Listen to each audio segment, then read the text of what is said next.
first time this spring, and the ducks, they were having their coffee. Humans got out and joined them to sing. A lone traveler wandered the garden, taking photos of harebells and knitted sleeves. And the buzzing of bees grew louder, along with the seasonal sneeze.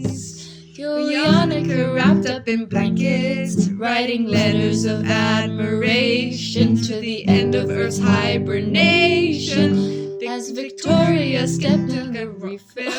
Okay, just from Victoria, because then we can cut it. Yeah. As Victoria... No. Okay.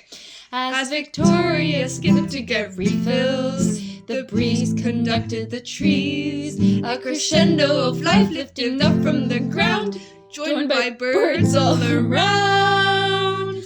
These are the garden sounds.